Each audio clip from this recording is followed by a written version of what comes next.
All right, the CrunchCast is back again.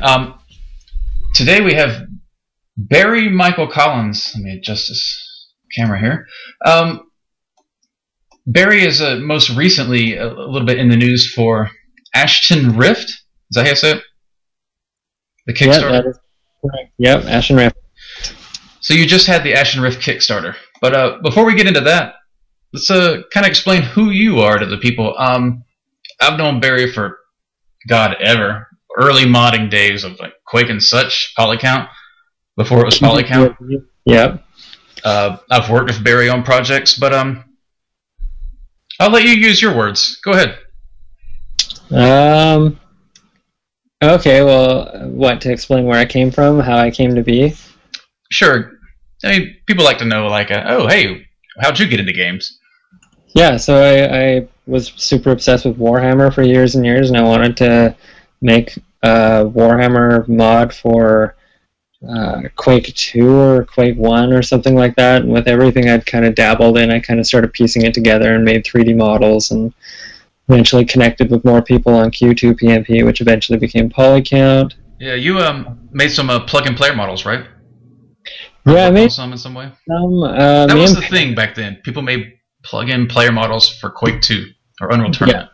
Yeah. I don't know if I got anything into Quake 2, but I know I got stuff into Quake 3. I did textures and stuff for other people's stuff for Quake 2, but and then when was it? So me and Per Abrahamson, we ended up like splitting a web space together, and so I think this was in like 1999-ish, and I just finished playing the game Gunman Chronicles, which was like a Half-Life 1 mod, Half-Life 1 mod that Valve picked up and published, and it was really awesome. It pushed the limits of the technology really well, and I was super obsessed with that game. And then like into the chat room everyone hung out in, this guy like logs in and hangs out for a minute, and it turns out that that's the guy who did all the art for that game, and I was like, oh my god, I'm a huge fan of your stuff. And then he's like, cool, I'm a big fan of your stuff. I'm like, what? And then he offered me a job that week, and then like I think I got an email from EA from me, and just because me and Per's site was so big, it was like crashing the servers it was on and stuff when we like launched it, so it was getting more attention than I think almost it should have, considering it was just two artists being idiots. And yeah, so the job offers started coming in from Stringline. That was the first studio I worked with, and then I think I did a little thing with EA, and then I think I worked with you and John Jones, and then yeah, it just kind of kept going from there. Then I eventually ended up working with John when he was at Sony, and that was still the best job I've ever had, because he was the head of outsourcing, and I was like his like best friend go-to guy at the time for like any little quick fix he needed, and there was like a minimum billing on anything you did, so it would be like, this guy's vertice is stuck to his foot on his cape, and they needed it fixed the next morning for their release, right? And he'd send me like 30 of those in one night. Some of them were 1 hour fixes, some of them were like 10-second fixes, and I got paid equally for all of them, so I just blast through them, and I made ridiculous money. It was the best. I too have contracted under John, and it's a lot of fun. He knows how to treat his friends right. Oh yeah, it's the best. It's literally the best I've ever had. So yeah, and then he kept hooking me up with random contracts, and I think at that point I disappeared off the community circuit. I just kind of vanished and went under a rock, and I relied on my contacts, and I kind of just been doing that ever since for like the past 10 years. I haven't had a portfolio or anything like that for for the most part, you've pretty much only done like freelance or contract work, right? You kind of you never really moved, have you? Yeah, I basically stayed in Powell River for 25 years of my life, and that's a pretty big chunk of my freelancing time too. So that's just a small logging town. All I had was internet access, and I just stayed there and worked. Eventually, my life kind of got turned upside down for 1,000,001 reasons, and I ended up just moving out of Powell River and moving in with my best friend, and we bought a sailboat, and we were going to sail around the world, and all this crazy stuff. And then I met a pretty girl, and then I moved to Vancouver to pursue her, and I think it's almost 4.5 years now we've been together. And so yeah, I eventually slowly migrated over to Vancouver. Right on. I mean, in this the games industry, there's so many, the volatility, the layoffs, and the way people have to live almost a nomadic lifestyle of moving around so much, and it can be difficult. So I kind of think, these guys that just get away with freelance, that's awesome. You can just live where you want. It's not too bad. Go ahead. Oh, I was just going to say, it's been a little more rough lately. It was like super duper good. Like I said, round about like 98 or whenever that was, working for John. And then it like slowly just started declining ever since then. I think I went a whole year at that point without work just because that was the economy collapse. Oh, yeah. Every single day was like 25,000 people were laid off and they were looking for more work. And I was 1 in a million literally looking for work. So working in games in the late 90s. Great time. Not. And then I got my contracts back a little while after that, and it just kind of, like I said, since I haven't had like a portfolio or a public presence, and I haven't been to the conventions or schmoozing with anybody, and I don't really have anybody on Facebook until recently and all that stuff. My contracts, my connections got smaller and smaller and smaller. And so I just kind of got stuck in with one contracting group, and they slowly kept putting more and more of a pinch on me, on my money. And I don't know, it was kind of a super shitty position to be in, because they were taking all of the legal and moral rights and everything of the art, which is fine and normal.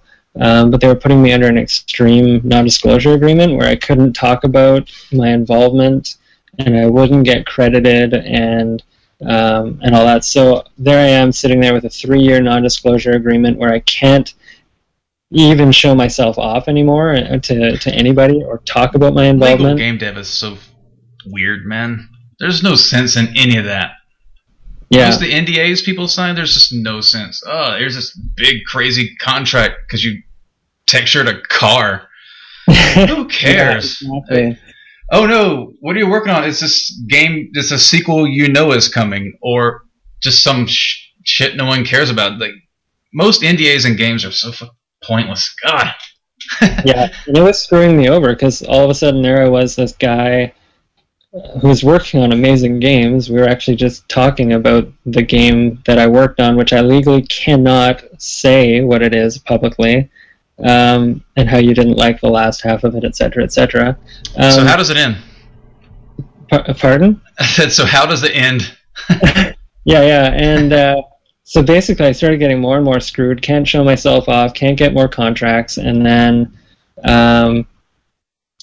the contracts were getting shittier. They were like starting to like extend my days more and more and more. Like, they'd be like, here's a 5-day assignment, and then the 5-day assignment would turn into a 10-day assignment, and they were already paying me really bad, so my pay just dropped lower and lower and lower. And that was when I was like, screw it, going indie, I'm going to do my own thing, I'm going to try and make some money. If I'm going to be super broke working 16 hours a day, I might as well just be super broke and work on my own thing. And that was kind of when my girlfriend came into the picture, and she's like, I guess we'll make it work. And we just kind of like, between selling vintage clothing and stuff like that online, which she does, and all that, we've just been floating by and making this game happen. Yeah, it's sort of a weird balance of like happiness and risk. Yeah. If you can Absolutely. budget out of life, man, it's so nice. Yeah, I've never had a savings, as they call it. Oh, who does anymore? Yeah. As far as like you're talking about like not having a portfolio and stuff. I kind of wish you did, because I mean, well, that's we've worked together, and you've painted a lot of nice looking textures. It'd just be fun, It's just all under NDA. a resource that we can just look at. But it's all under NDA, literally. I mean the old stuff. But like we were talking about this earlier too. Who cares about old stuff? Like you were talking about your game, it's 2 years old. Who cares? You know? Oh yeah, well that's a different situation. I'm talking about like, fan appreciation. Who cares what I did 3 years ago, right? I don't know. It's weird. I've still got some of that art up on my site. Yeah, I guess I do have a private portfolio, so I wouldn't get in any legal trouble, but I'd show that to you, maybe. Yeah, let's publicly broadcast it. Yeah.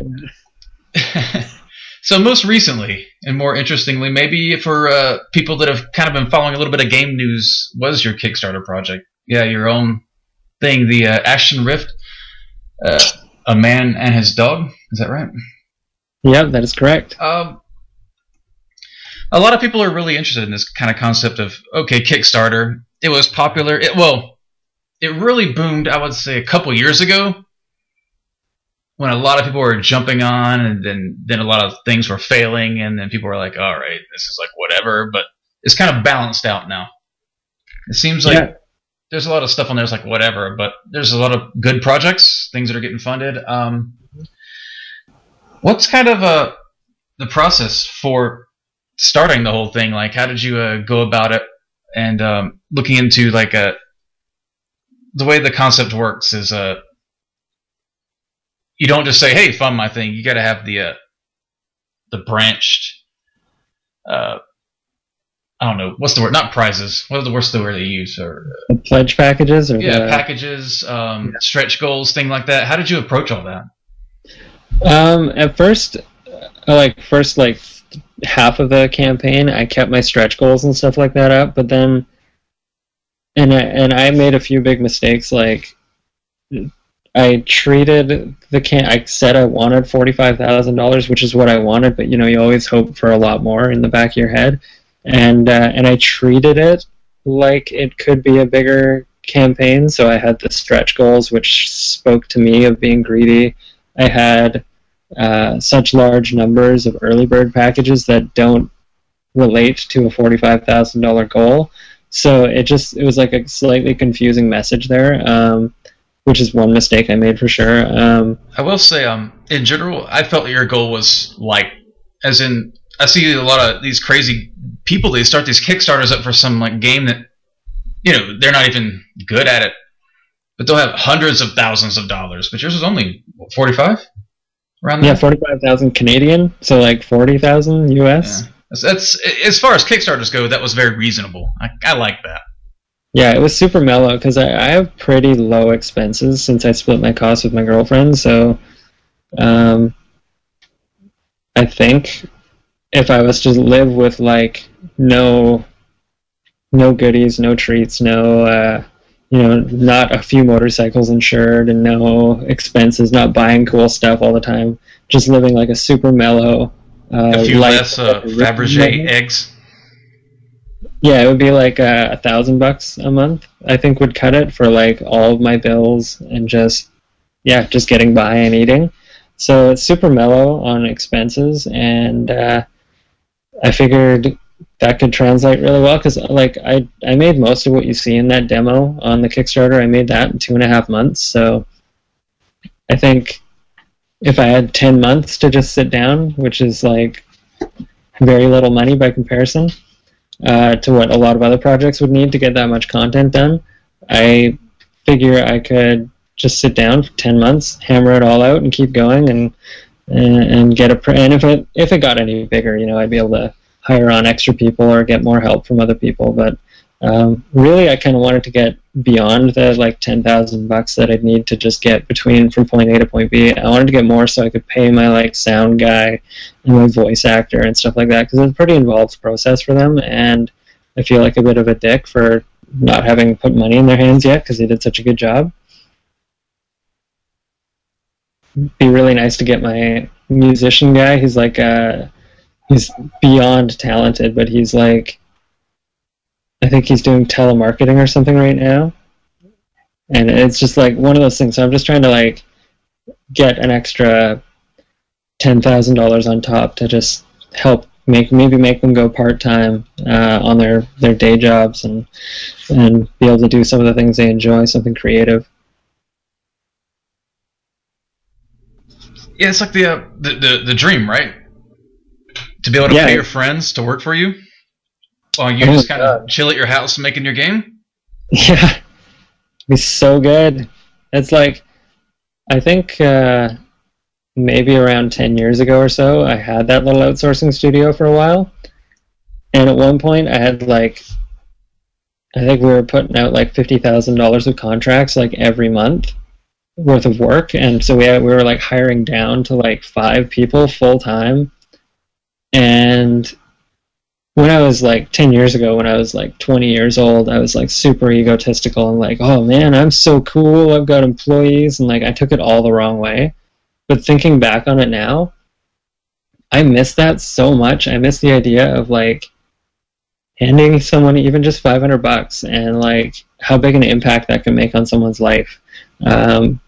Even if it just means a couple of bottles of scotch or it means their rent or something, it's really neat to be involved in not getting paid all the time, but actually paying other people. It's a really neat position to be. So that, like you said, it's truly the dream. It kind of like legitimizes you with your friends. Like your friends want to work with you and they like you, they enjoy it. But when you're able to throw them money, it's like, oh wow, shit just got real. Yeah, it'd be so good. So yeah, the Kickstarter was like, it made a lot of mistakes overall, and it was so stressful to sit there and just like, it's hard to like be like, I'm supposed to be writing a big update, I should be working on the game right now, and then looking at your pledges that are coming in every single day, and like my phone literally, like the vibrate function on it broke during the Kickstarter. Because I'd get like a push notification every time someone pledged, and it was crazy. I was getting like 40, 50, 60, 100 pledges a day, and I would just get consumed by the numbers. There'd be a little peak in the pledges, and I'd be like, oh my god, go on Google, and I'd search Ashen Rift in the past hour, and I'd find that some blog somewhere did an article about it and just published it, and that's why I'm getting a few extra pledges and stuff. And it's so hard to get. You get so worked up. So like my next campaign, because I do want to relaunch it, since I think I got 26,000 of 40,000, which is super inspiring to me because 30 days and you make effectively their sales effectively in a sense, and to make $30,000 or $26,000 in sales in 30 days is so cool. It's like, makes me realize that maybe this game is actually worth pursuing, that there actually is a market for it, and everything. It was like, I don't know, if it made like $5,000, I'd be like, oh my god, am I ever wasting my time? But at $26,000, it's just a reassurance. It's such a good feeling. So if anybody wants to look up this, graymattercandy.com, is that the goods? Yeah, that's sort of the development. Yeah, that's like the development blog, and then the actual website is ashenrift.com. Okay, it's got its own .com. Great. Yeah. Perfect. I'll make sure to link both those in the subject. Cool. You just reminded me that I need to take down the now on Kickstarter graphic on ashenrift.com. Since you've been through the process now, like what does it mean? I know you're going to keep doing the game. It's not going to stop. It's something you're actually, the Kickstarter didn't make the full goal, but what does that mean? Like on your end, I know you're going to keep making the game, but I guess for people that just don't know how it works, fill us in. Yeah, so I asked for 45. I got 26, so that means nobody got charged at the end of it, and I got 0 money for it. So from here, what that means for me is that I think the release date that I've been planning is going to be pushed off by at least 2 months, because it literally took about a month to prepare for the Kickstarter and then a month to do the Kickstarter. So I was hoping to do a release in December, which would have been fine if the Kickstarter had gone through.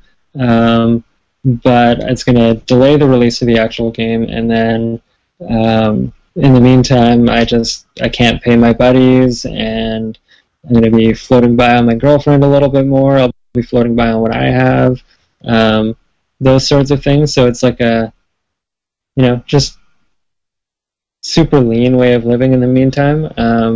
So it shouldn't be too bad. I should be able to get through to like, I think anywhere between 3 and 6 months from now, I'll redo the Kickstarter. And then at that point, if I play my cards right, it should get fully funded.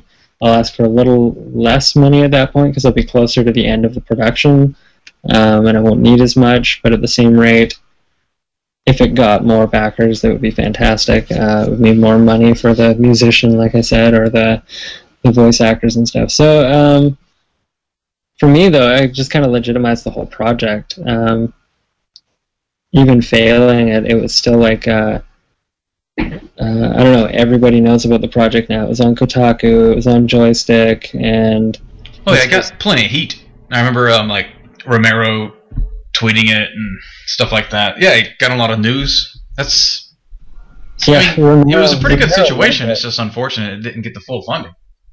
Yeah, I think the funny thing is, of all the shout-outs I got, John Romero and Kaylee, of all people, from Firefly, they did, like, Jewel State, they did kind of, like, shout-outs on the same day, and that was a pretty big funding day. And then Brian Fargo from Wasteland 2, and a whole bunch of other amazing games, he started tweeting about it, and he really liked it, and then their next update on their Wasteland 2 Kickstarter to went out to 61,000 backers. They were like, check out this game, it's really cool, I like their vision, etc. And for what it's worth, I retweeted what I could. which is worth a lot. I love it, it's so good.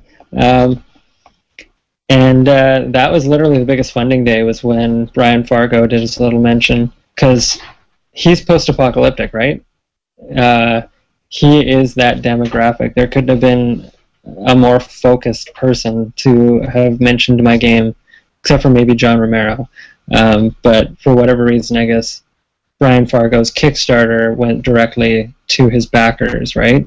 So they were already on Kickstarter. It was a direct link, and it just made things a lot easier for them. Well, that's pretty cool. So like you said, the game's not dead. It's not like you're like, whoops, didn't do the Kickstarter, I'm out.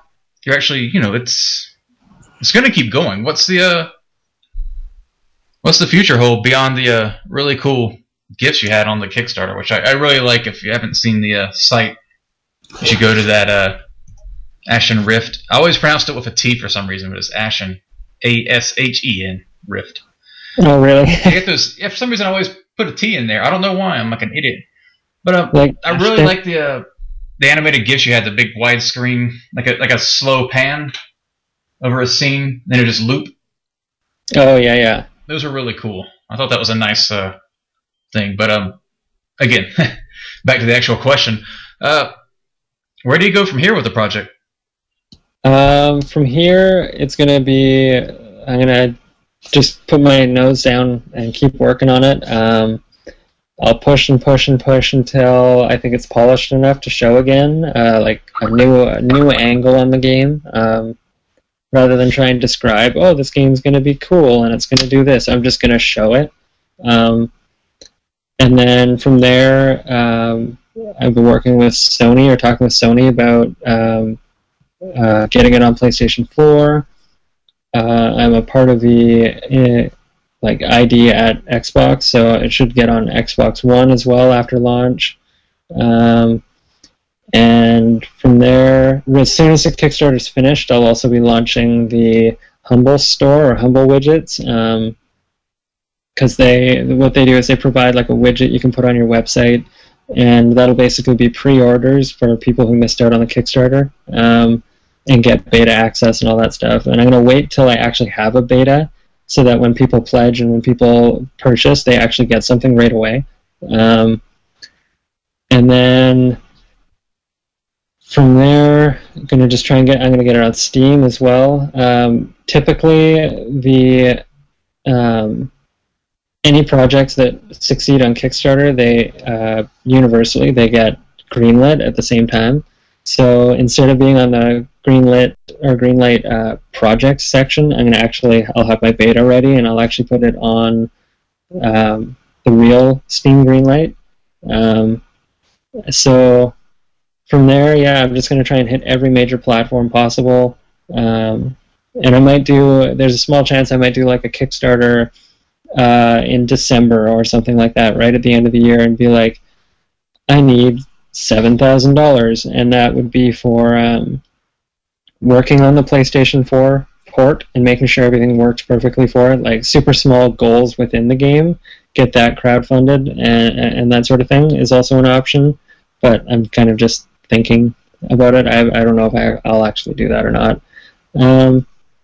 So yeah, it's just a whole lot of develop, and then do a Kickstarter again, and then right after that launch the pre-order store, and then develop, keep going, and then launch. So hopefully, like I was hoping for December, it'll probably be February or March or something like that next year, and that'll be like, depending on how well the Kickstarter goes, it'll be like a 5-hour game with a really low price point. I'm like comparing against like AAA games that are like 10 to 20 hours. So I figure if I'm like a $15 game, and like mostly a one-person development team, 5 hours in 1 year is a lot to bite off, because it took me like 2 months to do 10 minutes. So. Oh God, if people only knew. Oh yeah. That's one of my favorite things to do, is like just make a level in UDK and release it like a single game, not like a deathmatch level, but kind of ripping out the all their guns and stuff, and just kind of make a level that's a fun thing to play. And just getting like 10 seconds of, okay, this happens and then that happens. Oh, that's days of work. It is literally just days of work. Seconds of a level. Yeah, it's crazy. So like, I'm really happy that I managed to make the monster, the environment assets, the animations for the characters, the dog, and all that. A lot of the effects and the AI and the weapons and stuff like that, and get that all in, and actually like link everything together and start dabbling in scripting for the first time in my life. And it all came together in like 2.5 months for the first demo. I was like, yeah, I reached like a point at like the 2-month phase in the project where I was like killing myself working on it, because I was like working full-time on contracts at the same time too. And I was like, I hit this point in the project where I had realized that it's probably like, I had this weird moment where I'm like, I just did it.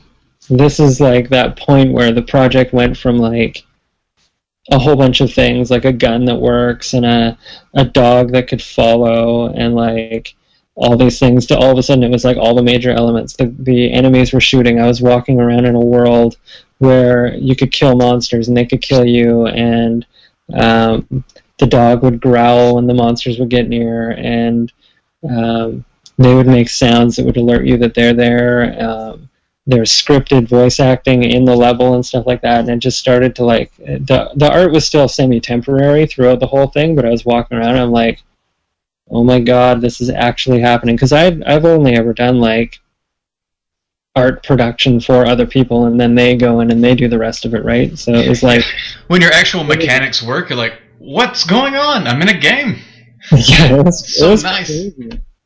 Yeah, it was one of the craziest moments. And then like, from that demo to what I'm doing now is like, I'm literally rebuilding the game from the ground up. I'm getting rid of all the crap that I did while I was just kind of learning, and now I'm rebuilding. Like, all the environment assets need to be redone with proper LODs and higher texture resolutions, and like, I think I might just put a lot of those assets on the asset store, because I probably won't use them in the end, and might as well make some money on them. Help fuel development. That's actually going to be a big part of production. If I sit down to make, like, I'll bang out like in ZBrush, I'll bang out like 5 repeating textures for the ground. I'll bang out like 5 of them in about 2 hours, so I might as well bang out like 3 more while I'm at it, and then I can just bake them all out, and then throw 3 of them on the asset store, and just like put them on there for like $2. I should totally maps. Yeah, no kidding, man. Folder after folder of just things I start, and then just but it's just all these materials and things just sitting there.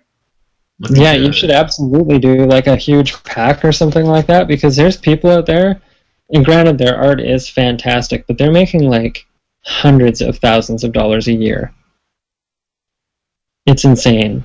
Like, it makes me wonder, wait, why am I trying to make my own game when I could just make cool art and put it on the asset store? Like, I've got some friends now that are doing that, where they like just make an asset for a game that's bought on inside that game's store or whatever. Yeah. Like a helmet or a knife or some shit. And they make all this money from it. I'm like, what it's the future. What am I doing? Why am I doing this? I'm wasting my life. Yeah, no kidding. So, yeah, that's a big part of my plan, really, to help push development further. I want to make my big plan all along was to make this business sustainable by December, like when the game comes out and it starts making money. But I think it's way more important to try and get it sustainable early with pre-sales, posters, whatever, by building the brand, and things like the asset store. And then that way I can not only keep going as I want, but I can also potentially expand the team early and not wait for part 2 if part 1 is successful, because it's going to be a series of stories, right? So I don't have to wait for sales to start rolling in from part 1. I can actually start hiring on people along the way if this goes well. Yeah, it's crazy trying to start your own game studio. It's really crazy. I came up with a name for it. It was really cool because when I went to go to the GDC, I thought I was going to call the studio Gray Matter Candy, like my blog. And then all of a sudden, that whole Candy Crush saga thing came up, and I was like, I should not. I ran away from that name. I'm like, there goes Gray Matter Candy. It's out. It's not going to happen. So I came up with Pyroclastic Games, and like Pyroclastic flow off of mountains, off the volcanoes. And so my experience at the GDC was, when I bought my GDC pass, I thought I was still going to go with Gray Matter Candy. By the time I went to GDC, my card said Pyroclastic. So people would like squint and stare at my badge. They'd be like, "Who are you with? You're Gray Matter Candy? Something? Is that what it says?" Yeah, that's what it says. And then they're like, "Isn't there a studio called Gray Matter already?" And like it's like really lackluster. Yeah. And then I'm like, but don't worry, that's not actually my studio name. I'm with Pyroclastic, is what I went with. And so the reaction universally was, damn, that's actually a really cool name. I can't believe that wasn't taken already. I was like, yeah, I made the right choice. Here's my idea for a game studio. Non-existent activity. Sounds like a good name. Actually does sound like a good name. I'm really good at coming up with names. I'm like the best at it. It would probably make something like... what's the name of that game? Stanley Parable? That's the kind of game that sounds like they would make. Oh, yeah. And then there's a Massive Black. And the logo's a rooster. Get it? I had a friend, like a roommate, not in the games industry, he was just a roommate. And I'm like, oh, and check out these guys. They're super cool. Their portfolio is amazing. And I just load the website. He bursts out laughing. I'm like, what? What's going on? And that's a weird thing. Like, I've had other things, like other hobbies or whatnot that I'm into, and over time you forget that something has a weird name. Yeah. Well, I didn't realize that it was Massive Black Cock. Like, I did not think get about it. Right? It just, forget about it. I was just like, oh, cool. They have a cool logo, and they're called Massive Black, which is really intangible and weird, right? Like, it made sense. And I don't know, I thought it was funny. I messaged the guy who runs the studio on Facebook, and I was like, so Massive Black, with a rooster for a logo, and his response was just Right. no comment. I mean, I run into the same thing with in wrestling. There's a wrestling promotion which is on Spike TV on Thursday nights called a Total Nonstop Action. So the letters for that are TNA. And every time it comes on, my roommate's like, "So, tits and ass?" I'm like, it's such a bad name. It's so bad. Oh my god. So you do like wrestling or like jiu-jitsu, that kind of stuff?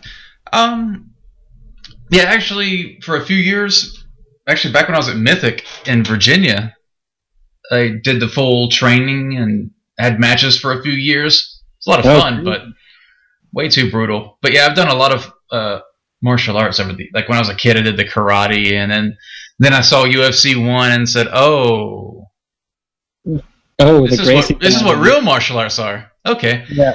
And then I did some wrestling and jiu-jitsu, but yeah. I exercise and stuff, but I'm not training anything currently. But God, I'm such a huge nerd. I did a bit of Gracie Jiu-Jitsu for a while, and that was fucking amazing. It was crazy how, like, the first introduction to the class, like, my instructor's name was Master Phillips. I walk in, and he's like, "Do you want to join the Jiu-Jitsu class?" And I'm like, "Absolutely." And he just pins me down to the ground, and he's like, "Try and get me off." That sounded bad. Yeah, but it makes sense. If anybody's done any grappling before, they know exactly what you're talking about. It's like it's like the old school thing of you take a big blanket and soak it down in water and throw it over your child and say, "All right, get out of it," like in King of the Hill. Explode, Bobby. And funny thing, King of the Hill, we kept running into that problem with my voice actor where I'd be like, "Sound a little more American. I liked that," and then say, "Damn it." And then, because that's the way I wanted the dialogue to be, all of a sudden it was like, "Damn it, Bounder." I'm like, "Oh my god, stop." But yeah, Gracie Jiu-Jitsu is amazing. He like pins me down to the ground. He's like, what are you gonna do? And I try my hardest to get him to move, and I can't do anything. And so he's like, "Do this, grab my arm, and grab the back of my elbow, and now buck your hips forward, and I'm gonna try everything I can not to fall over." And it was like, no problem. Leverage. If you just learn a little bit about how your body weight actually works, you can mess people up. Yeah. So yeah, that's it. It was like a big passion of mine for quite a while to do Gracie Jiu-Jitsu. I haven't been able to find a place that does academy, like Gracie Academy, in Vancouver. That's one of the reasons why I haven't done it. Plus, like I said, I don't have any time. And then I also did Hapkido for a while. That was super fun. But just to go deep real quick, did you watch Metamorphs 3? Gracie versus Bravo? Maybe. Is that a recent one? Very recent. Oh yeah, no, I haven't seen it. I won't go into it because it's very deep. We'll talk about it after the show or something. But it was a jiu-jitsu competition that recently happened. It's amazing. Anyway, yeah, leverage. How crazy is that? Yeah, that's my non-geeky side, and same with motorcycles.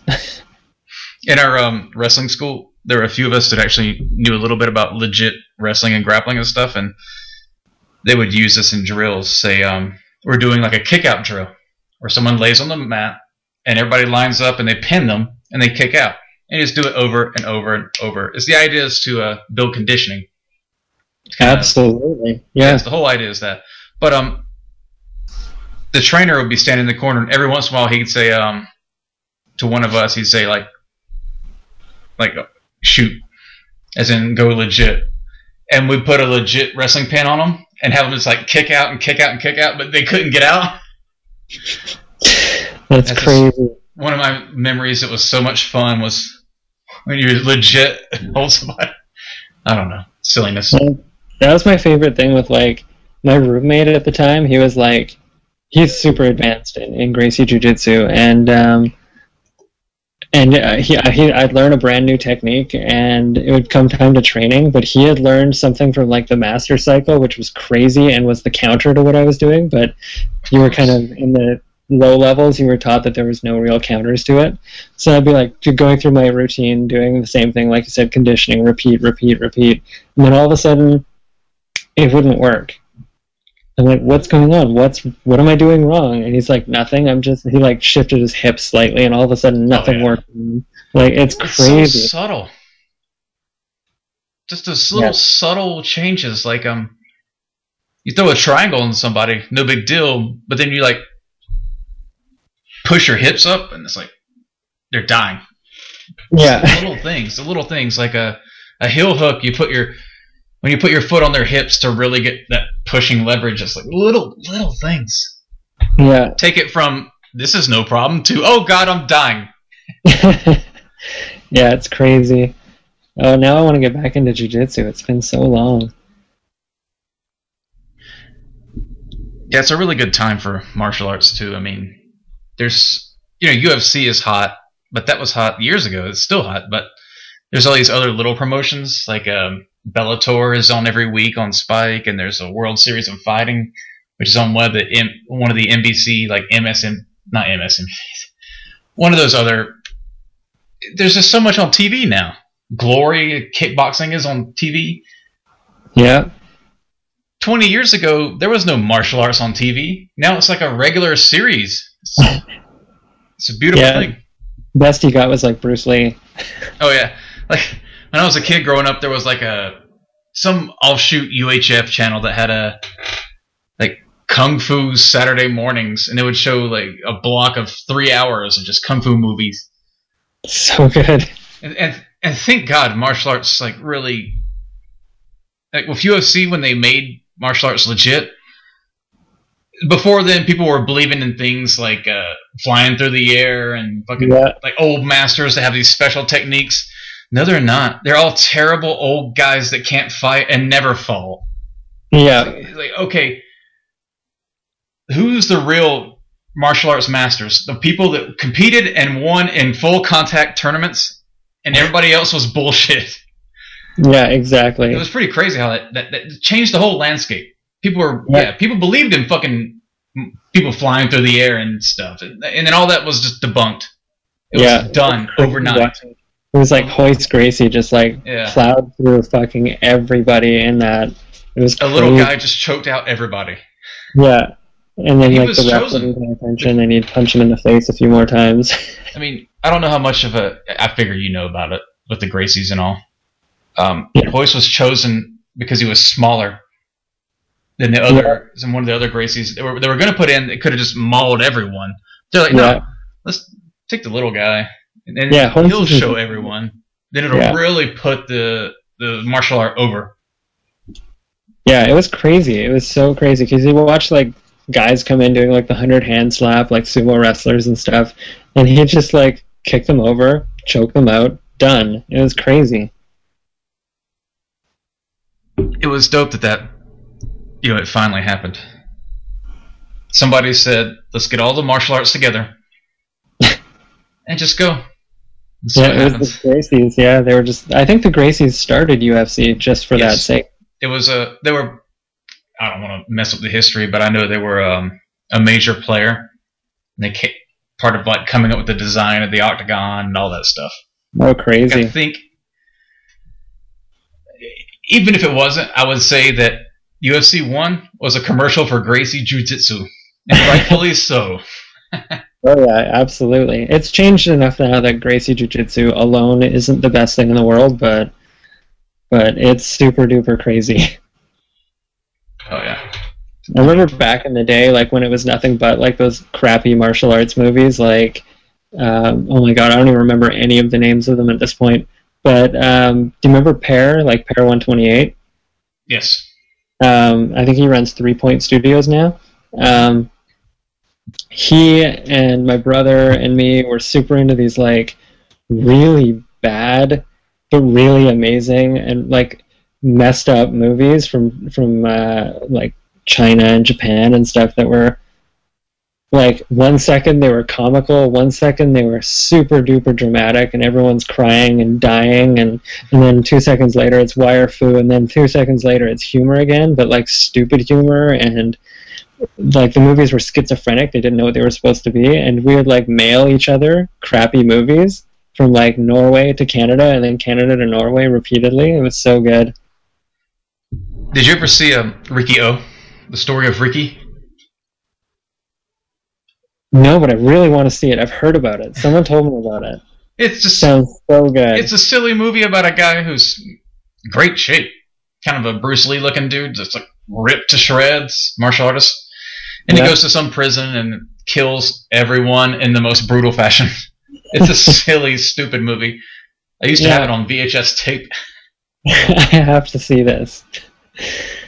Oh my god. But yeah, it's ridiculous. Super deviated from game development.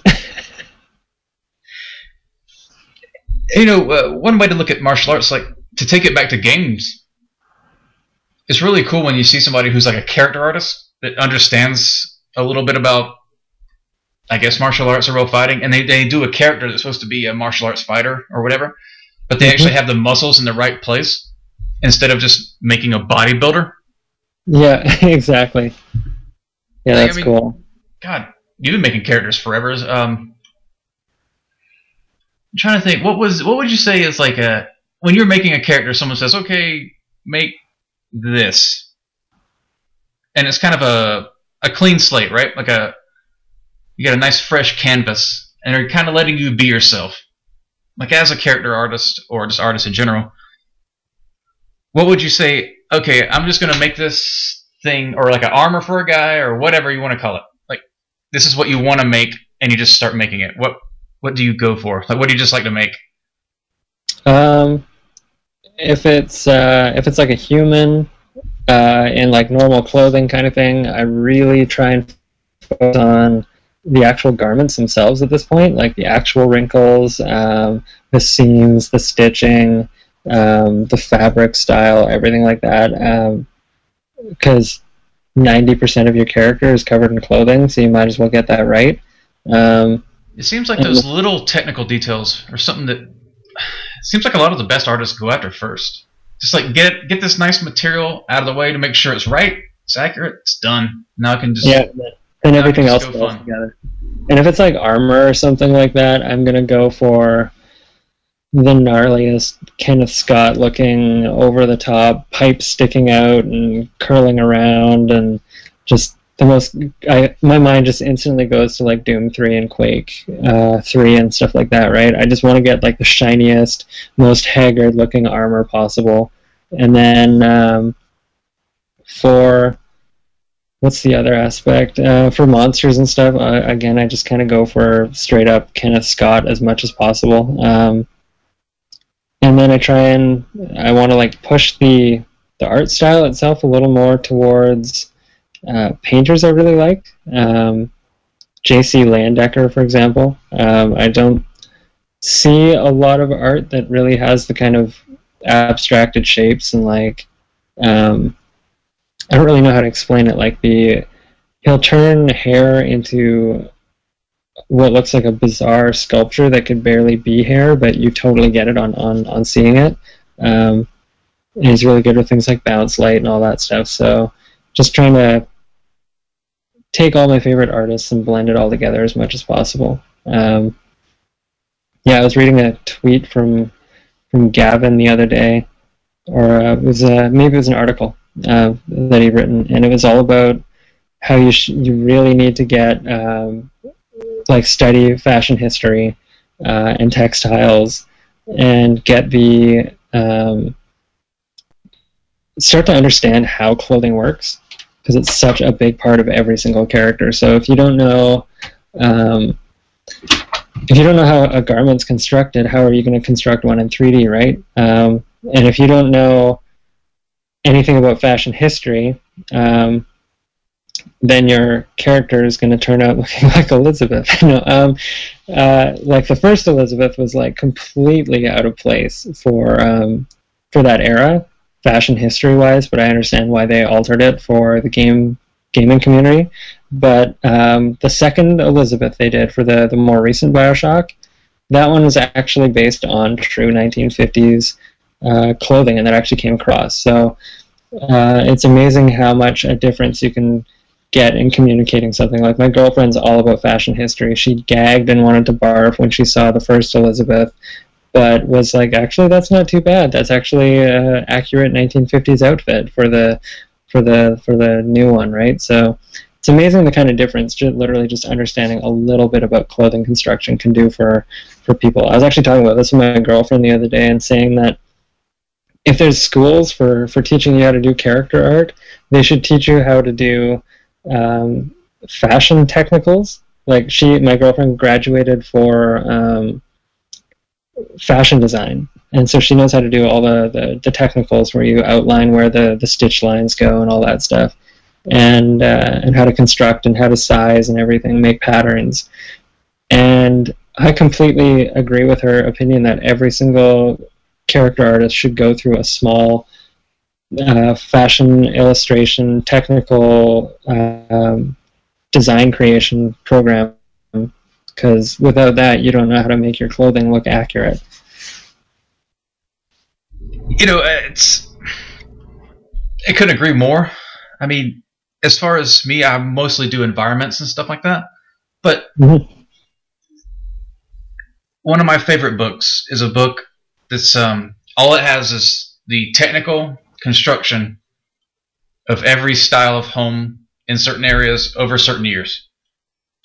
And when you see somebody who's like doing an environment or something and they're doing a structure that doesn't have proper support, like that's not how things are built. Like if you know how something's built technically, yeah. Like how would this building actually be held up properly?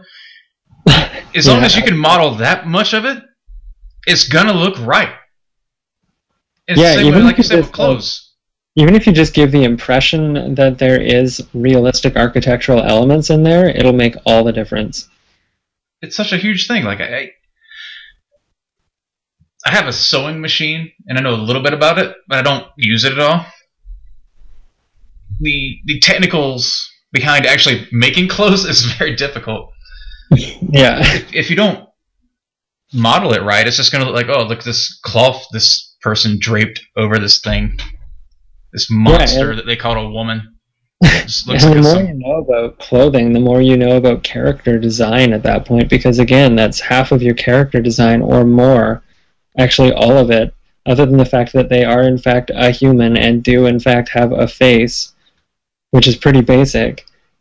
Your character is what they're wearing. So the more you can know about that, the better. Be it all throughout the eras, everything. Do your fashion history research. That's like that's kind of where I'm at right now with like everything. Like my main character for my game that I want to make, or that I am making, Ashen Rift, the character, is going to be like, I'm literally designing him from like almost from the underwear up, right? Like every single layer is intentional and has a reason and is slightly worn for different reasons and all that stuff, right? So without that, then he's just going to be some guy wearing a shirt, but at this point now he's going to be some guy with like an undershirt and like a wool shirt like this, and then a proper sweater over top of that, and then a vest or something like that, just layers, just for aesthetic. Yeah, exactly. And then if you don't actually know anything about the construction of the garments, your layers are going to look like crap, and they're going to mix up, and their shapes are going to be all wrong. Who was that guy who did that, like Clint Eastwood looking guy, like 6 years ago or 5 years ago or something like that? It was like this amazing model I saw on Polycount of this super high resolution. I know what you're talking about. I would have to search to find, but yeah, I know exactly what you're talking about. It was pretty nice. Whoa. Yeah, but I think that's one of the finest examples. Yeah, I think that's one of the best examples of that stuff, because like his shirt was tucked into his pants and his belt was underneath the belt loops, and it fit his body the way clothing would actually fit a body, and you could see the outline of his boot a little bit over his jeans because his jeans fell over his boots. And like, I don't know, it was one of the first examples that I saw in video game art where I was like, finally somebody really gets it. Like, the guy is way beyond me for character art. It was crazy. Oh, he's the guy who did The Last of Us, all of the character art for that stuff. So he went on to amazing things. And it shows. He's a perfect example. Like, that game is a shining example of someone who understood what a t-shirt was actually built like and how that fell on a body and stuff like that. Yeah, I think I found that one. I'll link it to you real quick. Because I feel like my pal Luke made a Clint Eastwood as well. But this is the one I think you're talking about. No, he did Gunslinger. It's loading up super slowly. Nice. Oh yeah, that's the one. Yeah, it's if you Google polycount Clint Eastwood, you'll find a post by Cat Style. It's in the showcase actually, so it should be easy to find. But it's pretty dope. Yeah, it's insane. If I'm not mistaken, I think this guy is the guy who ended up getting hired at Naughty Dog for their lead character artist.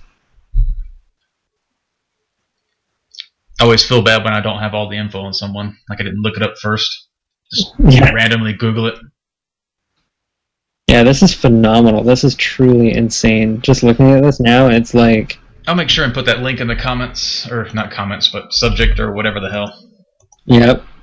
It's crazy. So, like, this is a perfect example of what your model could look like if you actually gave a crap about clothing, which most people don't, so their models don't look like this. Yeah, just the other day I felt really bad because I saw an environment somebody posted, and it was one of those situations like we're talking about. They don't, when people care about things like the real things, like the little things, like the seams, like the way that character's sleeves are rolled up. Like you said, one part of the shirt is tucked in, and the way the wrinkles work. It's those are very technical things about making a character. But like in an environment, this fella, he did some buildings, and they were just like, boxes of bricks. Was this game you were talking about, was it Halo 1? That has the worst buildings. It was just one of those situations where there was no attention to detail. No, like a few simple adjustments would make the building look realistic because it would have those little things, like the proper seams, the shirt tucked in, those little things, a nice good edge, a foundation, some support, proper window cutouts, stuff like that. It's those little things. Yeah, absolutely. It seems to be like that's when it comes to art, you just gotta nail those little things, and of course the overall picture and everything in between. So everything. Yeah. Yeah, it's kind of crazy how much a difference. That's why I like I most of my contracts over the past 13 and something, just a little over 13 years or something like that, have been largely environment. There seems to be more environment art than character art floating around, and yeah, it's crazy like how much even just getting mechanical, learning how to work on a motorcycle, learning how to rebuild a carburetor, learning how to do all those technical things, take a bike apart, put it back together, how even something as simple as that has completely changed how I look at sci-fi fitments and stuff, or sci-fi inserts and screws and all those sorts of things. That it makes all of the difference. If you can actually go out and wrench on a car and actually make sense of it and think about it that way and then apply that to your art, all of a sudden your art's going to go from lost and confused to all of a sudden just full of inspiration. I consider it, I've always considered art styles and different kinds of relief work and that sort of stuff like installing fonts on your computer or whatever. It's like doing that to your head. It's like if you sat down and traced a whole bunch of and copied and were inspired by a bunch of just for training purposes, a whole bunch of like Sailor Jerry style art. Now for the rest of your life you kind of have like certainly better off than before, you kind of have that like installed in your head as something you can draw on later.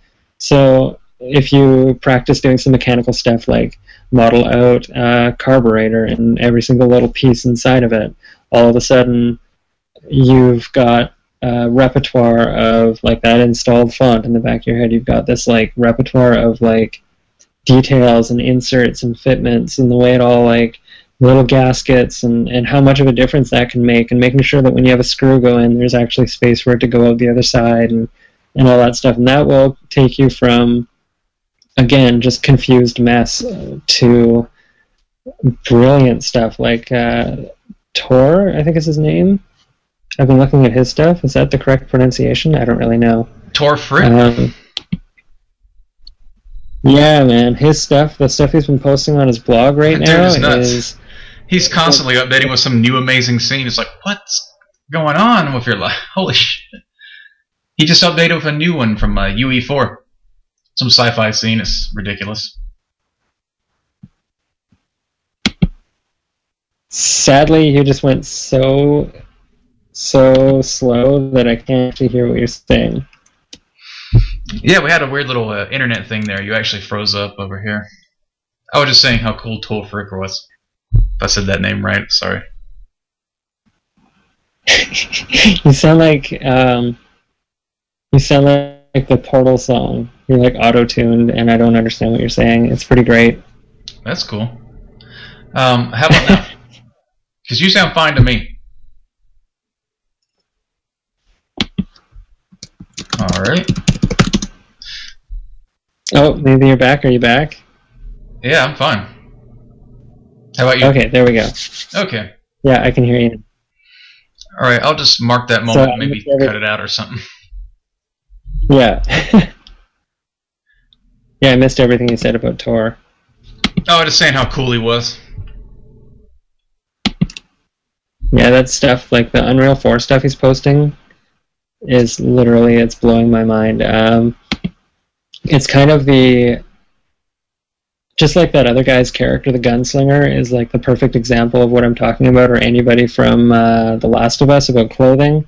Tor's art is like the perfect example of the same thing applied to environment art, where he's got all like the proper little inserts and how they insert to each other, and he doesn't just layer it poorly. It kind of actually has a realistic mechanical and architectural look to it. Well, I don't want to kiss his ass too much, but he's kind of like the benchmark for people that post art online as far as game environments. Yeah, absolutely. He seems to knock it out of the park every time. Yeah, it's super inspiring. Like, really, really cool stuff. Yeah, it's really neat the way he'll do the cutaways, the inserts. It all seems natural and real and expected,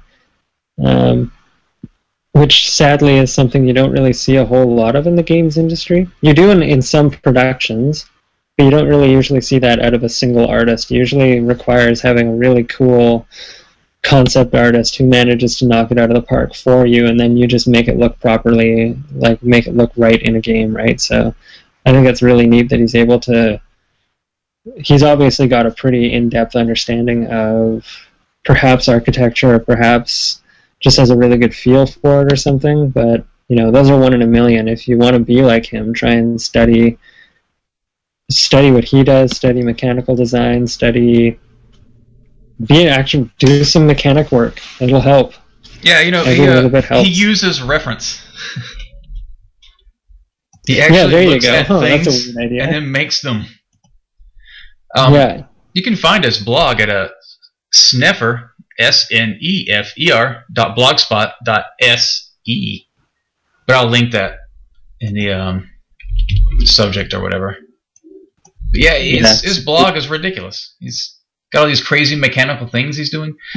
And, when you were talking about it earlier, I did some mechanical work during my teens, and I immediately thought about, cleaning carburetors and stuff. And then you brought up the anecdote about going through a carburetor. All those little mechanical parts, those little tiny things. You can learn a lot from that. Actually, Barry, are you there, or did you lock up? Oh, there you are. Maybe. Barry's connection isn't great right now.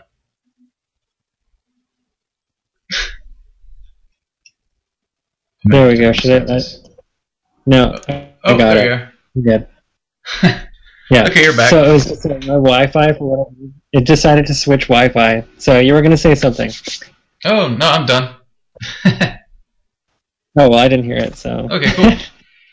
Now I was just talking about the mechanic work and working with carburetors and how you learn about these little mechanical parts and how they all go together. It's quite an education.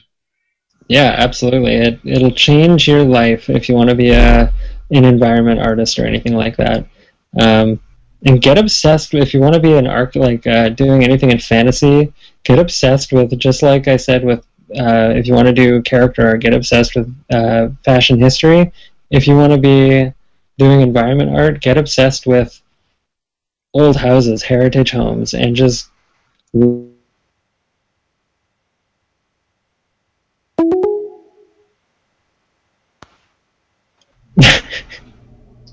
what happened there? Barry just left and rejoined? Apparently, and I did nothing. I pressed no buttons. Okay. You said something about heritage homes. Yeah, so heritage homes, like, get obsessed with that. Look at them, study them, walk around in them, look at how they're built, because everything back then is like old mechanical stuff. You look at modern cars and stuff, you can't see what the fuck anything does. You look at an old car, you're like, that's a carburetor, that's the throttle cable, like, it's so basic.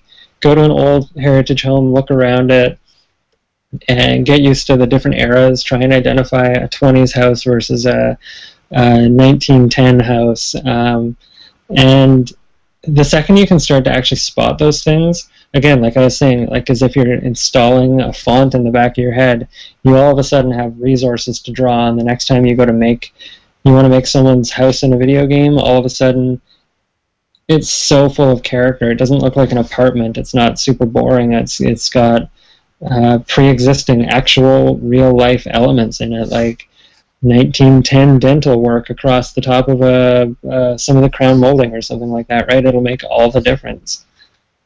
Oh yeah, it's like one of those things, man. You can take a box, and you can invert it. You can Google hardwood floor, take that and put it on the floor. And you can Google wallpaper and put that on the walls. And you can Google a ceiling tile or whatever, put that on the ceiling. And it could look okay. Yeah, especially if you got good lighting. Yeah, if you got good lighting, it can work out. Yeah. But if you really put those foundation things in there and maybe make a little aging, a little sagging, a little bit of damage or something exposing foundation, little things that really tell a story with this. Yeah. That's what you're really doing. Having this additional level of knowledge of like the real history about, okay, this building was built this way, or this mechanical part that no one's really going to pay that much attention to in the overall game. You're running around shooting people or whatever. Yeah. But someone's going to look there and go, oh, this guy is using the right spark plugs. This is nice. Yeah, exactly. Nice. Or like this actually... Somebody's going to see it and appreciate it. Yeah, I'm really foggy on artist names, but there's this one artist who, I think he works at Valve, and he does these phenomenal environment pieces. Do you know who I'm talking about? Like really amazing pipe work and like giant gateways and stuff like that. I'm kind of lost, but anyway, go ahead. What do you like about the art? So so his work, he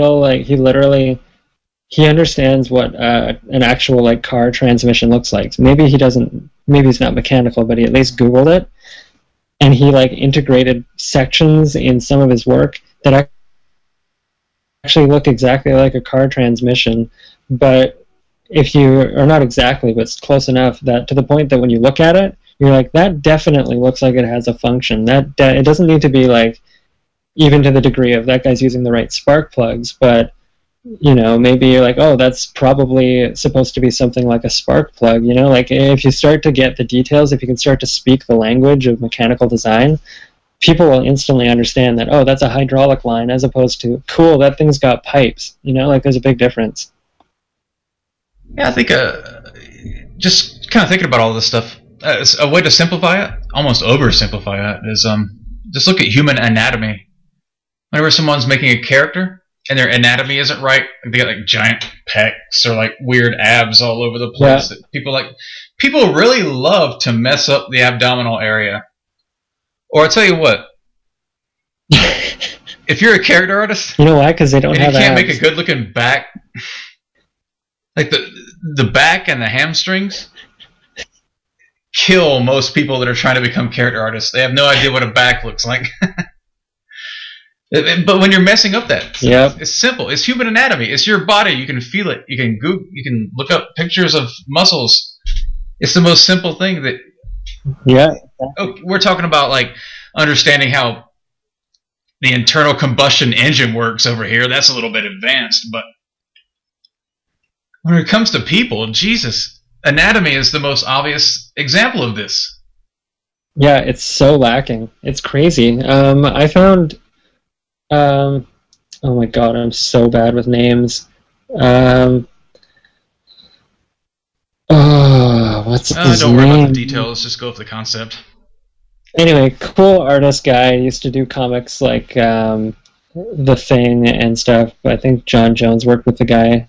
Joe Madden. Regardless, not him. The guy who art directed that game. Yeah. Anyway, doesn't matter. He's a really cool, like, inspiring guy. When I was younger, he was big in comics and big in painting, and he did Sarge in the Quake 3 manual. When you open it up and there's that beautiful like oil painting of Sarge, he painted that. And he was his big direction for me. He was like, because back in 2000 I was pretty lacking, as you were talking about, in anatomy, and he saw that and he's like, go buy these books by George Brant Bridgman and study them, draw them repeatedly, just like we were talking about with martial arts. You just do the same thing over and over and over and over. Draw that arm 100 times until you can do it from memory. I did that, and I can sculpt out an arm with at least largely accurate anatomy without looking at photo reference, just because, in particular, I think George Brant Bridgman, because his work gets rid of all the noise and the clutter and the things that'll distract you about anatomy, and he just shows you the simple lines, and he shows them to you in like volumes and 3D shapes, basically, in a way that your brain just like, it instantly gets it. And if you just sit there repeatedly redraw his stuff over and over, that's what I did. Literally anything you want to make with a human, the back, the chest, the subtle differences in the lines that go this way and that on a really defined pectoral muscle, it'll literally make the difference night and day on your project. So yeah, George Brant Bridgman, that's kind of my like go-to guy for anatomy. I don't think I've seen anyone do better than him, as far as, like I said, kind of getting rid of the noise and the clutter that'll distract you when you look at anatomy, and just showing you the shapes you should be paying attention to. I thought for a second there you were going to say Rob Liefeld, anatomy. Oh. I don't know if I've seen his stuff. Really? Is he modern or is he older? Oh, he's a comic book artist. Back in the day, especially hot in the 90s. Back when I was collecting comics, oh god. He did a bunch of the New Mutants, X-Force, and then did his own thing in Image. But the guy's anatomy is legendarily bad. You can find articles about his terrible anatomy. He would just draw bunches of teeth and bunches of guns and packs and extra fingers and stuff on people. Yeah. Is he the guy who did like that really famous comic where Captain America's chest is like... Oh, yeah. That's the one where his chest is all like really far out. Yeah. Where something bad happened to him and he's like standing there like it doesn't hurt. The guy I was talking about, the guy who told me about George Brant Bridgman and all that, his name is John Mueller. Finally, I just googled his comic book that he's working on. John Mueller. He was... oh, right on. I've heard that name. Yeah, he's pretty big in the games industry. I don't know what he's doing right at this exact moment. But yeah, he was really, really helpful to me as like a mentor back in the day. And he kind of like taught me that my art has value too. He really wanted to hire me, so he kept throwing ridiculously flattering job offers my way, and I kept saying no, and which is really stupid of me. I've said no to way too many jobs. If I ever meet Rainier from Streamline Studios, he knows every job I've turned down. He's going to smack me in the head so hard. that's his like promise to me. He's like, he's gonna beat me over the head for all the jobs I said no to. Yeah, if you're interested in checking out John Mueller, look up Oink. This is his most recent project. You can find it Mueller, Mueller, art.com. Yay. Yeah, he's a good guy. At least with my interactions with him, he was super, super helpful. When I was like in the 2000s, when I kind of knew how to make a texture look cool, but I didn't really understand anatomy or anything like that. And the way he worded it, and it's true of what we're saying about architecture, what we're saying about anatomy and mechanical design, old buildings, new buildings, study the origins of it, where it all comes from, and where it evolved out of. Like your anatomy, structures, all of that, understand it really well. And he said that will separate the boys from the men, and it's absolutely true. It'll make the whole difference. If you're like if you're hoping to get a job in the industry and you're like putting your portfolio next to somebody else who actually put a little more time into their anatomy, and maybe you're a better artist at this point, but this other guy gets anatomy better, you're probably not going to get hired just because your art's reeks of some sort of amateur thing that people are allergic to at this point.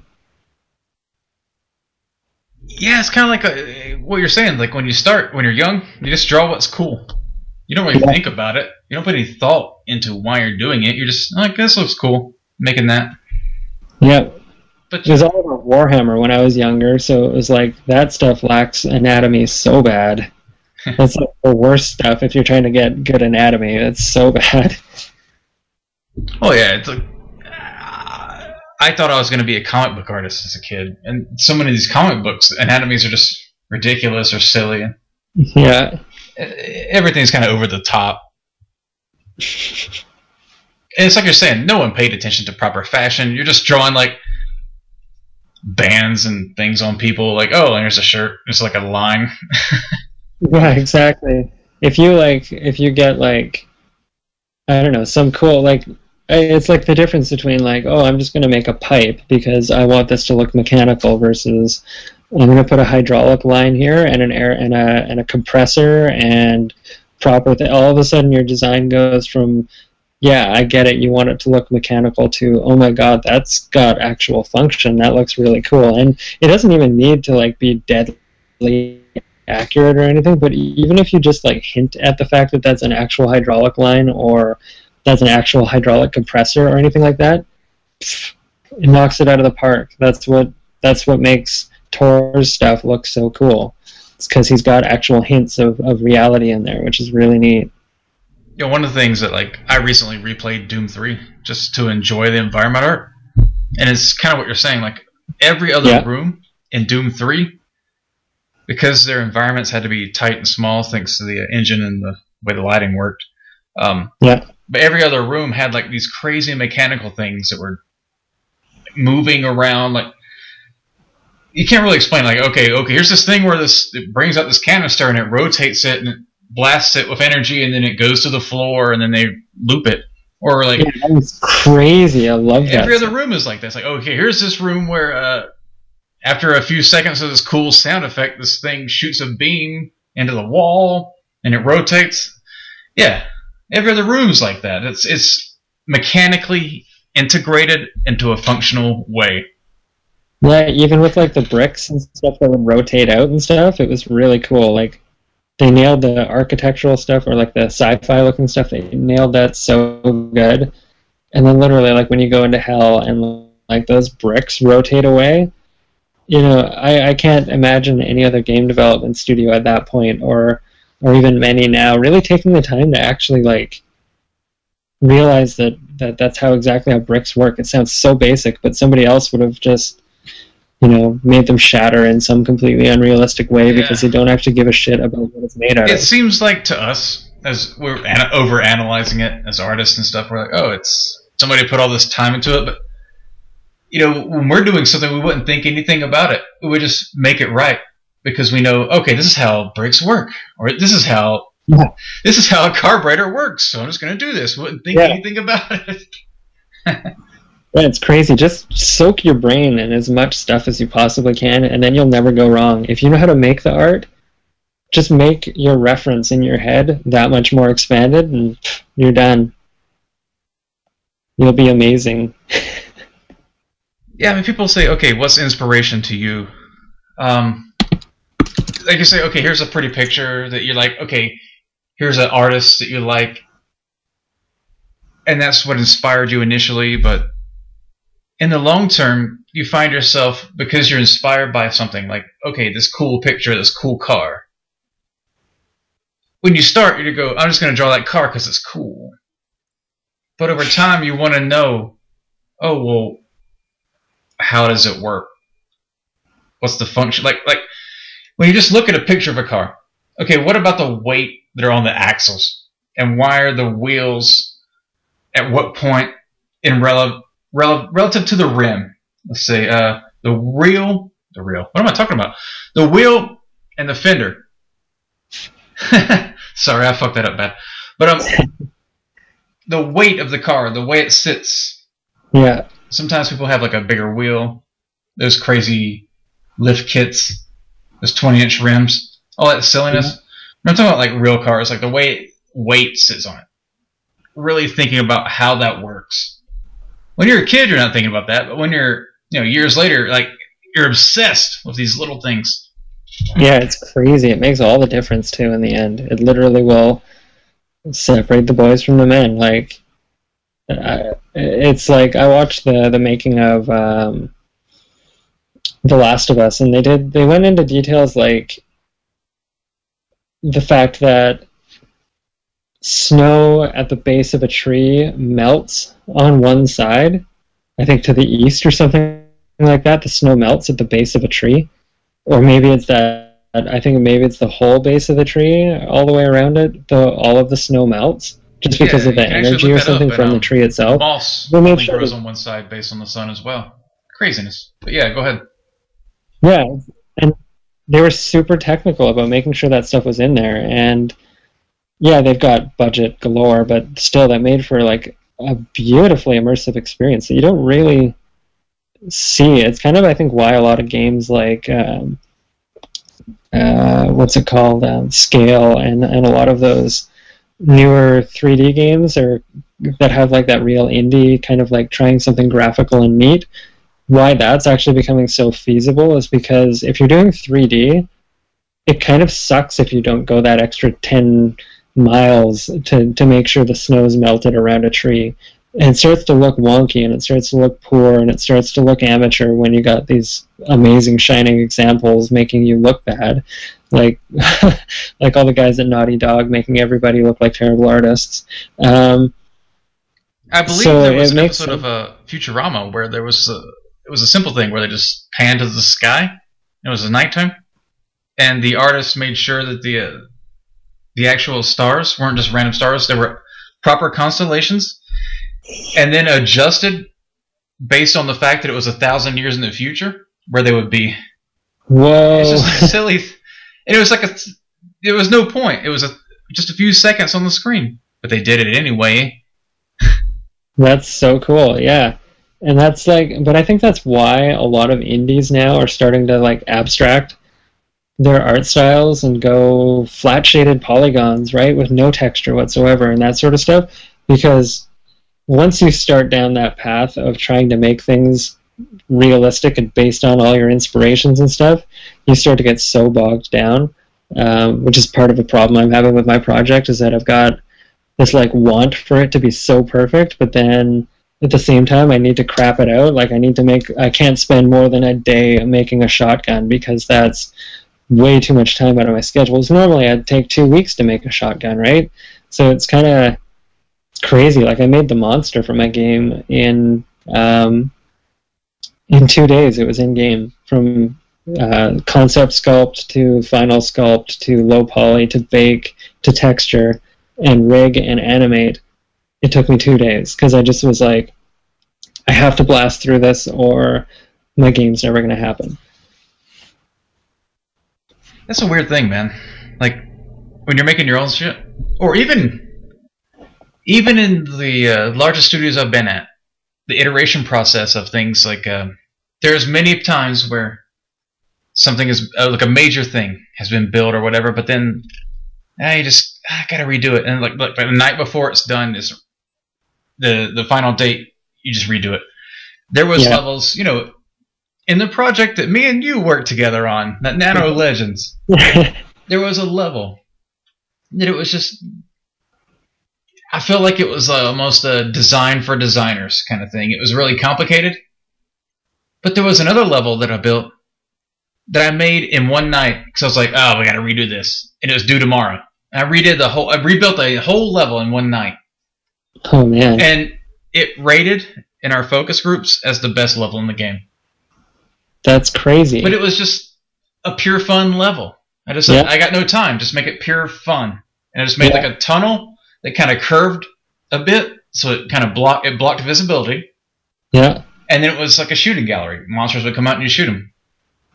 They loved it. And that's the thing that's so games, nice man. about. It's so cool when you get to actually like make stuff when there's nobody else above you. Like you said, there's too many. There can be a lot of iterating on things. Too many cooks in the kitchen, they call it. Yeah, and it happens because like the reason why it would normally take me 2 weeks to make a shotgun is because the other person that I'm making it for is going to have corrections and have a totally different idea of what it should look like. The reason why I can make a shotgun in one day, because I know exactly what I want. And I'm the only person I have to please, so I just make it and it's done. Make it like this, make it like that. Nah, make a different gauge. I mean, I was at a place one time where we had like a bunch of like talks about should this be a double barrel shotgun or a regular shotgun. And it took a long time, but I convinced them to make it a regular shotgun because at least then you got somewhere to go. You know, you can upgrade to a double barrel. Yeah. And at the same time, you're just walking around with a shotgun. Hard to beat that. Yeah, a double barrel. You know, build up, let it happen. It's a progression. Yeah, exactly. Don't start off unless you're gonna like. It's kind of like super hardcore music and really mellow rock and roll, like Led Zeppelin, Stairway to Heaven. It builds, and then it drops at the end for like the calm moment. Super like heavy, like screamo type or grindcore or anything like that. That stuff like starts at full blast and it slowly works its way down to like the slow little harmony section, and then it goes back to crazy. It's just the exact same thing flipped upside down. So if you wanted to make a game where you start off with absolutely everything and eventually just wind down to having one shotgun, that'd be really cool. Yeah, it's one of the things they've actually done in some of the Castlevanias and Metroids, where they start, you have all the powers, and then like Symphony of Night, for example, you start with all the powers, and then Death shows up and steals all your powers. I remember that one. That was you have to earn them all again. Yeah. It's like start the player off of a rocket launcher, and then take it away and give him a stick. Yeah, it's not like you got to worry about educating the players on how to play a first-person shooter at this point. Everybody's done it for a decade, so just give them everything and then make them run out of ammo. Right on. I think we have a new game design. Yeah. I think we just wrote a game right there. It just happened. Yeah. So yeah. Is there anything you want to add or promote before we go out? I mean, obviously we've went over the project and all that, and all the links will be there. Yeah, just follow me on Twitter, which is at Barry M. Collins, BarrymCollins. I'm going to try and be super active with my community about my project. Everyone's poking me like, oh, are you still going to make it? And blah, blah, blah. So yeah, I'm still making the game. Still trucking hard on it. It should work out fine. I'm pretty confident in where it's going, especially after the Kickstarter. Super overwhelming success, despite the fact that I didn't reach the goal. Yeah, so just stay up to date with anything you want to know about the game. Go to ashenrift.com. Yeah, and that's my life right now. Awesome. And if you want to see my portfolio, you can email me, and Yeah, I've also got a private resume because I can't even talk about some of the projects I worked on. But yeah, anyway. Because NDAs are silly. Yeah. Yeah, I've got that. I've got your Twitter link there. Well, it'll be in the info, and I'll make sure to make that's in the when we post the episode and stuff. That'll go out. But yeah, so we will have you hooked up. All your Ashen Rift, Grey Matter Candy, Gunslinger, Sniffer, Muller, all these people. Jesus Christ. And you can always check us out at crunchstudios.com. Hey, we're on YouTube, Vimeo, Facebook, Twitter, all that crap. Like us. Because you know what, Barry? When you tell people to like a video, they're more likely to like it. Isn't that weird? Is that true? Is that really true? So weird. Anyway, I'm going to stop. Thanks, everybody.